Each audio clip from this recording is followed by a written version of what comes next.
อันนี้เพิ่นก็หาก็ไปซื้อเครื่องของมาทางแต่ตลาด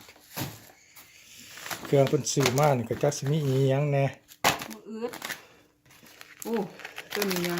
อันนี้นี่แหละแม่นหยังนี่ยาหน้าย านาง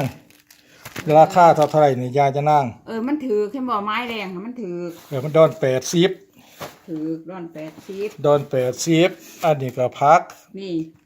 ยาหน้าคอยอันนี้พักขะแยงนี่อันนี้ยานางอันนี้แม่น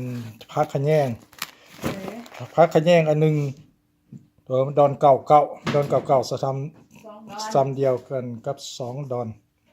อันนี้นี่เด้อันนี้โอ้เดี๋ยวแม่นยังนี่เกิร์กเดอะปูเล่หัวใจไก่ชิคเก้นเฮิร์ตอันหนึ่ง3ดอนเท่าไร3ดอน68โอ้ยจะไปหาเบิ่งเห็นเวทราคาก็ได้มะเขือนี่เด้มะเขือนี่ก็3ดอนป้า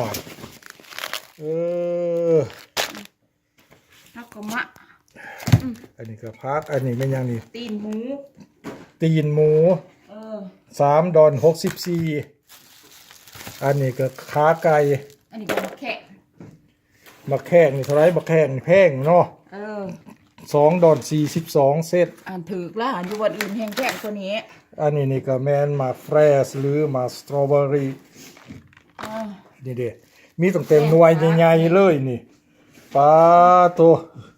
หน่วยงามขนาดเลยอันนี้ป้าเบิ่งบอกใหม่อันนี้นี่มักต้นนี่ป้าอย่างนี้ปลาทู่ใหญ่ปลาทู่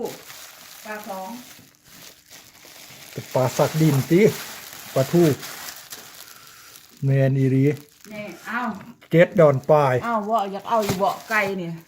เอาไก่ปลาตัวไปซื้อมานี่มันหมดหลายปานใดเด้อันนี้ก็นมช็อกโกแลตไปว่าห้ามกับแพงอันนี้แม่นพักอีหยังนี่เฮาพักตังโอนี่เบิ่งเบิ่งแป้งนัวนี่น้ำมันหอยเอกกาแพนด้าโอ้ยมาแล้วมีอีหยังอีกอันนี้เครื่องปรุงเครื่องเป้งเพิ่นน้ำซะออกซะอิ๋วอันนี้ของแมวเด้มะพร้าวอันนี้นี่ก็เบิ่งอาหารจีนขนมจีนขนมจีนขนมอันนี้ก็ซื้อเอามาให้พวกเพิ่นนี่ก็สิไปเฮ็ดเวียกเฮ็ดการวูช็อกโกแลตเพิ่นนี่ของแมวข่อยนี่มาเบิ่งนี่แมวอันนี้ก็แม่นของกินแมวเทิงคนกินเทิงแมวกินน้ำโอ้ยคือว่าแม่คนไปกินของแมวบ่คนก็กินของคนแมวก็กินของแมวเว้ยบ่ได้ว่าเจ้ากินน้ำซั่นดอกบ่สร้างเว้าแท้นั่นดิโอ้ยเสมอบ่แม่นน้อยแล้วโอ้ยหาเว้าเรื่องเงินได้จังก็ว่าโมขี้แควบ่เว้าแล้วนี่ดิข้าวจีว่าโม2-300จะสิกินป้าบ่เว้าบ่อยากบอกซื่อจังว่า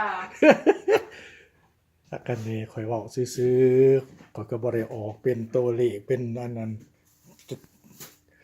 เป็นเงินเป็นทองเป็นจำนวนมาดีแล้วซื้อมาบางยานี้บางหาก็ซื้อมาไปนะโอ้มาแฟรนี่แหละจะแม่นมันงามไปแท้งามอิซิตารุล่ะงามหลายหน่วยบักใหญ่หนึ่งใสบอกแล้วก็น้ำลายไหลละอันนี้เขาจะเฮ็ดซุปบักจองนี่เด้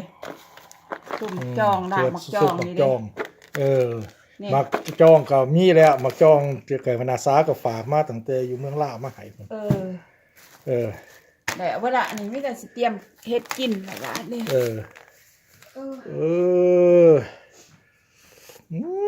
มาสตรอเบอรี่มาเฟรช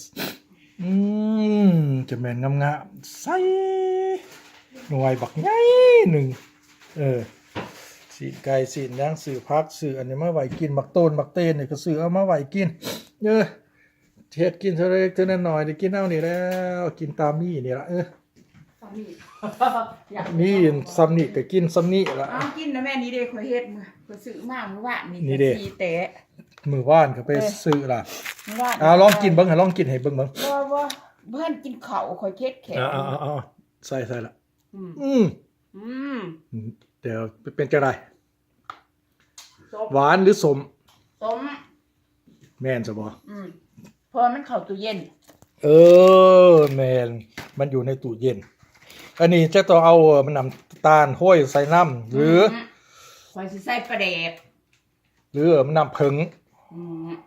อันนี้จะว่าข่อยซื้อมาอีหยังนี่ข่อยสิร้อยน้ำปลาแดก